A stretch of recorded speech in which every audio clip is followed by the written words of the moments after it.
উদ্ধারের জন্য, মা সাধনা করে তার সন্তানের জন্য।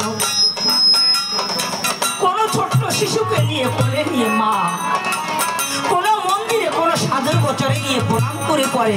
কখনো দেখবেন না যে চরণ তুলে নিয়ে মা কখনো নিজের মাথায় রাখে, মা আগে সন্তানের মাথায় রাখে।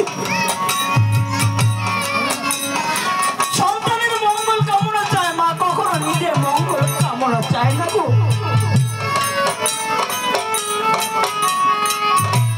এক মাসে বিন্দু পানি নাই হয় জানা জানি, দ্বিতীয় মাসে তো হয় রক্তের কিরণ, তৃতীয় মাসে ভেসে ভেসে হতে থাকে এক পিণ্ডের গঠন, 4 মাসে হস্তপদ পান্ডা ইত্যাদি যত হয় চক্ষু কান, পঞ্চম মাসে পঞ্চদয় কিছু না বাকি রয়, নির্মাণ হয়ে যায় কোনো খান।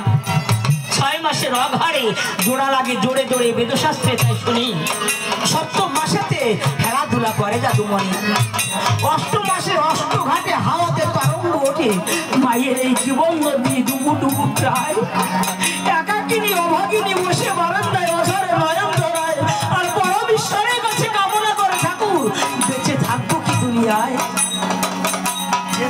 মায়ের জীবন মরণ, মৃত্যুর ওপারে দাঁড়িয়ে একটা সন্তানকে জন্ম দেয়, মৃত্যুকে বরণ করে মা মৃত্যুর দিকে কখনো তাকায় না।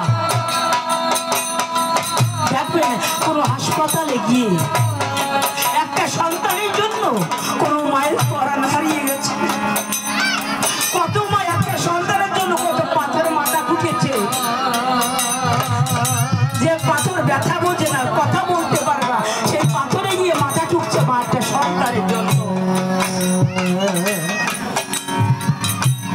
আমরা সাধন ভজন করি, ভগবানকে ডাকবার তরে শৌচ হয়ে যাই মন্দির ঘরে, অপবিত্র হয়ে যাই না, পবিত্র হয়ে যাই, কাকে ডাকবার জন্য? ভগবানকে ডাকবার জন্য।